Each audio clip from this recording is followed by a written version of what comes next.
Bismillahirrahmanirrahim. Pertanyaan.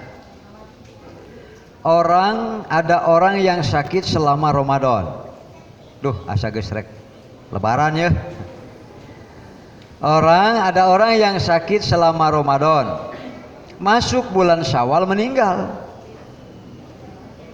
Jadi tetulus lebaran.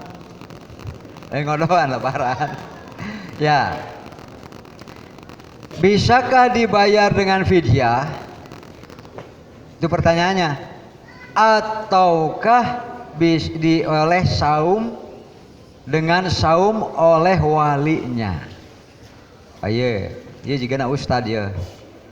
Dia naroskan ustad ya, bukan orang sembarangan ya. Ada orang selama Ramadan sakit, ternyata menjelang Lebaran, sebut saja full 1 bulan, tapi begitu malam Lebaran meninggal. Bolehkah dibayar dengan fidyah? Tadi mah rada lega ieu mah yeuh. Rada lega ieu mah ya, tapi kita persingkat saja. Kan ada 2 kelompok yang tidak saum. Secara umum sebutnya apa? Yang tidak saum. Tapi maksudnya secara syar'i ya, jangan anu kedul, beda deui mah. Ada yang tidak saum wajib qada. Ada yang tidak saum wajibnya fidyah. Nah, siapa saja yang wajib qada? Buka saja surat Al-Baqarah dulu kan, sumber daripada ayat saum mulai dari 183, 184. Ya ayyuhalladzina amanu kutiba dan seterusnya, insyaallah ke sakadap deui dibacakeun ku ustad-ustad. Maka seri Pak ustadnya. Rumasa berarti. Itu 183. Ayyamam ma'dudat 184 kan? Saum itu adalah hari-hari yang berbilang. Nanti oleh hadis dijelaskan 29 hari atau 30 hari. Karena bulan di dalam Islam hanya 29 atau 30 hari. Kemudian faman kana minkum maridon. Yang kedua safar. Terus kade bisi kaditunan auja ahadum minkum minal ghaid falam tajidu ma eta mah bab tayamum atuh. Falam tajidu ma'an kadituna eta mah. Ya, lain lagi. Hanya 2 dulu berdasarkan Al-Qur'an. Lalu nanti ditambah oleh hadis, gitu kan? Kanatin nufasa, perempuan nifas. Baik nifas dalam bentuk nifas setelah melahirkan atau nifas dalam bentuk haid. Berarti tulis saja di sini ada bahasa Arabnya. Nifas. Satu lagi haid. Jadi ada 4 saja yang wajib mengqadha saum bila ia tidak saum pada bulan Ramadan. Alasan sakit, alasan safar, alasan nifas, alasan haid. Masih ada tidak yang lain? Bapak-bapak ada yang nifas? Seri dewa itu. Tidak ada. Nah, berarti 4. Sekarang ayat masih di ayat 184 itu wa'alal ladzina yutiqunahu fidyatun ta'amu fidyah itu adalah memberi makan kepada yang miskin. Siapa gerangan mereka? Hanya 1 saja. Kalau dalam Qur'annya disebutnya mutik. Mutikun. Siapa mutik? Dia tidak sakit. Yang besok lusa sembuh. Nah, gitu kan? Kalau maridon itu maksudnya sakit karena dia orang sehat. Maridon itu orang yang sehat, sakit. Berarti dia berusaha dan punya harapan sembuh. Sebab nanti ada maridon, memang dia maridon terus. Contoh ada lamun datang Ramadan jong mahna teh kumaha teh. Lebaran sehat deui. Kedah kumaha cenah abdi satnya gitu, lamun gitu, lamun saum sakit. Ya, ini sangat bertentangan dengan hadis sumu tasihhu. Nabi bersabda sumu tasihhu, saumlah kalian. Ya, itu fil amr sehingga menjadi disebutnya syarat.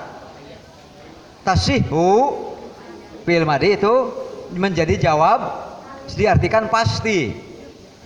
Saumlah kalian pasti niscaya, nah gitu kan, kalian akan sehat. Bagaimana dengan hadis itu? Ada orang yang saum jadi sakit, ada orang yang saum jadi sakit, ada tidak orang yang meninggal dalam keadaan saum? Ada orang yang sekali lagi meninggal dalam keadaan ayat nu maot saum lah. Nu maot saum gak? Saum wae nu maot mah. Nah barang dahargana mah hirup. Nah ya. Jadi ada mutik. Siapa saja mutik? Ada melalui hadis, ada melalui fatwa sahabat. Yang pertama adalah sebut saja al-kabir. Lan sia repot, make repot. Dah 80 ge nikah deui, 90 tahun nikah punya anak biasa we. Nepi ka eta nu ngora teh ampun-ampunan. Aki-aki hebat. Jadi dia lansia tetapi tidak mutik. Mutik ini adalah yang apabila saum repot luar biasa. Bisa menjadi sakit yang berbahaya atau bahkan bisa sampai kematian umpamanya. Maka yang seperti itulah mutik, siapapun orangnya. Oleh karena itu pekerja yang tidak bisa meninggalkan pekerjaannya tidak bisa nih dalam keadaan harus saum. Tapi bila saum ia berbahaya masuk kepada mutik, silahkan. Kalau pekerjaannya memang tidak mungkin ditinggalkan. Dan kalau dipaksakan saum bahaya bagi kesehatannya, apalagi bahaya bagi jiwanya, bisa masuk ke mutik. Kan sama dengan ini bahayanya. Yang kedua, bukan kedua betul ya. Masukkan tadi yang al-omal tapi yang repot. Yang ketiga siapa itu? Al-hubla. Hamil. Perempuan hamil tapi dalam kondisi mutik. Karena konsultasi dengan dokter Anda, jangan-jangan Anda ini kalau saum malah lebih baik. Bisa dipahamkan? Tidak semua kondisi kehamilan sama. Tapi apabila kehamilannya lalu ia saum, bisa bahaya bagi diri atau janin yang ada di perutnya, maka ia bisa masuk kepada mutik. Tetapi apabila hamil tetapi dalam perhitungan kesehatan, gizinya tergantikan, nutrisinya tercukupi, asupan-asupannya juga memadai, dia sehat, bayi sehat, tidak ada alasan masuk ke dalam mutik. Jadi bukan hamilnya, tetapi kondisi. Kartos Pak, kartosnya. Bisi weng ke bisi hiji waktu bapak-bapak hamil pan geus teu kudu nanyakeun deui. Geus teu kudu nanyakeun deui, ari abdi kedah kumaha gitu. Teu kedah Pak. Bapak mah terus saum margi moal ngalahirkeun. Itu. Itu hamil terus teh ya. Kemudian termasuk yang murdiah, perempuan yang menyusui, ini bisa masuk kepada mutik, bisa juga tidak masuk. Ini ya yang disebut dengan kondisional. Ketuaan bisa jadi mutik, bisa juga tidak. Ya kalau jag-jagan saum, malah ada yang alhamdulillah abah macana. Lamun Ramadan teh asam urat cenah rada ngahampangan, kolesterol cenah turun. Laki-laki itu teh. Tapi begitu Syawal, wah asam urat jadi deui, abah mah sagala dihakan atuh. Kos lain laki-laki wae itu. Itu. Ya. Jadi ada tua, ada pekerja tadi dimasukkan pekerja yang berat yang tidak bisa ditinggalkan, tapi kondisional. Jadi mutik ini adalah tergantung kepada orangnya. Kondisi orangnya. Kalau sakit mah jelas, sakit itu adalah yang sakit sehingga dia tidak akan saum karena sakit. Safar boleh pilih antara berbuka dan saum. Ini yang qada. Tidak ada kata lain kecuali qada, titik. Ya kan? Namanya fa'iddatum min ayyamin. Oh. Jadi ada catatan dari yang 4 ini namanya min ayyamin. Harus ada ayyamin ukhornya. Bisa dipaham kan? Kalau ini mah mau ayyamin ukhor, mau tidak ada ayyamin ukhor terserah. Kenapa? Karena masih bisa langsung dibayar pada saat dia tidak saum. Bisa langsung dibayar, mau tiap hari, mau disakalikan, breng gitu. 10 hari kasihkan, 10 hari kasihkan, atau tiap hari saja memberi makan kepada orang miskin, namanya fidyah. Tapi pilihannya yang ini, yang repot apabila dia saum atau bahaya apabila dia saum. Memang kondisi dia sedang begitu. Kemudian yang ini min ayyamin. Kata-kata min ayyamin ukhor itulah ayat tentang qada saum. Kartos Bapak Ibunya. Sekarang ada orang selama Ramadan tidak saum, lalu begitu malam lebaran wafat. Apakah wajib bayar fidyah? Orang itu sakit, berarti sakit masuk kepada kelompok tidak bisa pindah, tidak bisa. Masing-masing sudah punya ruangan dan kandang sendiri, tidak bisa. Jadi kalau ditanya apakah bisa diganti dengan fidyah, tidak bisa, karena dia tidak saum disebabkan sakit, masuknya ke sini kotor. Lalu apakah dia siapa yang gantinya kalau begitu? Kalau tidak bisa dibayar dengan fidyah, bagaimana dengan nasib saumnya? Hilang kewajibannya, karena tidak ada min ayyamin. Jadi yang wajib membayar utang itu yang punya min ayyamin. Udah, satu dulu itu kan, satu poin. Lalu bagaimana dengan hadis? Nah iya, justru kan tadi ditanyakan atau wajib diganti oleh walinya. Ini panjang juga hadirin ikhwatul iman, karena hadis yang tentang saum oleh walinya ada 40 hadis saya kumpulkan. Walaupun semuanya hanya bersumber dari 2 orang sahabat, yaitu dari Aisyah dan Ibnu Abbas. Ya, ini tentang membayar saum oleh wali ya. Ada berapa barusan? Kurang lebih ada 40 hadis dari Aisyah,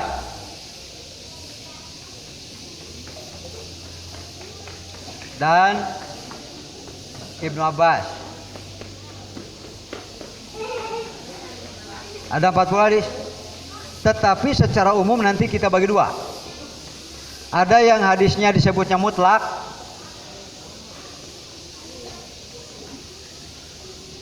Ya, dari sini semuanya. Ada juga yang ada koidnya. Apa koid? Pembatas. Mutlak belum ada batasnya, lalu ada koid, ada batasnya. Kalau sudah ada koid disebutnya muqayyad.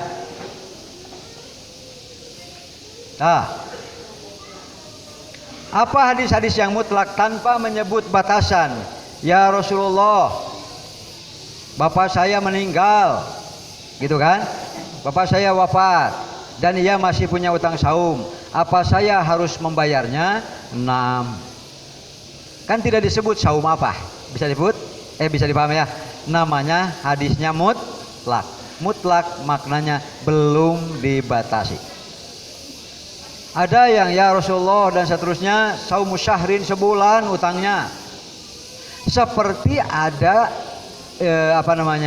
indikator, sinyalemen bahwa ini saum Ramadan karena punya utang 1, tetapi tidak dapat dipastikan bahwa itu maksudnya saum Ramadan. Bisa saja saum-saum yang lain, termasuk bisa saja dia pernah bernazar. Bila saya berhasil ini, bila saya sembuh dari sakit saya, bila saya selamat dan seterusnya, maka saya akan saum selama 1. Jadi kalau kata-kata saum selama 1 bulan belum dapat dipastikan itu saum Ramadan. Bisa dipahami ya? Yang belum dapat dipastikan Masih termasuk ada beberapa kemungkinan, namanya ihtimal. Apa ihtimal? Masih kemungkinan. Kalau masih ihtimal, laisa bi istidlal, belum bisa dijadikan sumber dalil. Kemudian ada juga yang khamsata asyara yauman, 25 hari hutang saumnya. Ada yang 20 hari, makanya 40 hadis. Kemudian ada yang sudah muqayyad. Ya, yang sudah muqayyad pakai saumu nazrin. Ini boleh dibaca nazrin, boleh dibaca nadar. Kalau ini masih asal saum gitu kan. Kalau ini koidnya apa? Nadar, betul kan? Kan ini koid di pembatas nih. Ya Rasulullah, inna ummi matat. Ya Rasulullah, ibu saya meninggal, wa alaiha siyamu nazrin, dan ia punya hutang saum nadar. Apa asumu anha, apakah saya mengganti saum ibu saya? Qala na'am. Dalam kaidah usul fikih, nah gitu ya, namanya sini aja nih, hamlul mutlak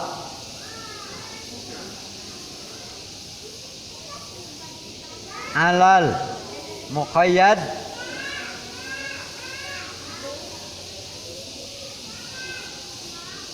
alif lam kurang wajibun, menetapkan pengertian yang masih mutlak belum dibatasi, alal muqayyad kepada yang sudah dibatasi hukumnya wajib. Bisa dipaham? Walhasil yang disuruh oleh Rasulullah diganti saum oleh walinya adalah hanya saum nazar. Kartos Pak. Makanya tidak bisa baca satu hadis simpulkan lalu berikan fatwa ke umum gitu kan. Wajib ganti itu macam hadis mana? Iya kan ada hadisnya. Ya itu kan baru satu hadis. Sumbernya sama dari Aisyah dan Ibnu Abbas. Ada dua macam, ketika dikelompokkan ada yang mutlak belum ada batasannya, ada yang muqayyad sudah ada batasannya. Oleh karena itu sekali lagi, karena hadis-hadis yang masih belum ada batasannya wajib dibawa pemahaman dan kesimpulannya kepada yang sudah dibatasi. Apa pembatasnya? Nadar. Berarti pertanyaan semua itu dan disampaikan oleh Aisyah serta Ibnu Abbas menunjukkan bahwa saum nazar bila wafat yang menazarnya dan belum diselesaikan, maka wajib ia keluarganya membayarnya sesuai dengan hitungan hari-hari nazar itu. Adapun bagi yang seperti kasus ini, orang ini sakit Ramadan, kemudian ia malam lebaran wafat, maka tidak diganti dengan fidyah. Ia tidak hutang apapun kepada Allah. Mengapa? Karena tidak ada min ayyamin ukhra.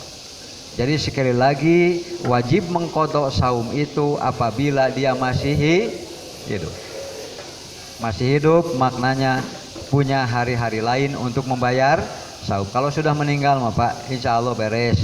Jadi lamun urang boga hutang saum loba, hulang-hulang, aduh kumaha mayar aya, geusnya mending maot beres. Beresnya? Beres. Diganti dengan fidyah tidak usah karena dia wajib qadha. Apakah dibayar oleh ahli warisnya atau walinya? Oh tidak. Karena bukan saum nadar. Kalau saum nadar wajib.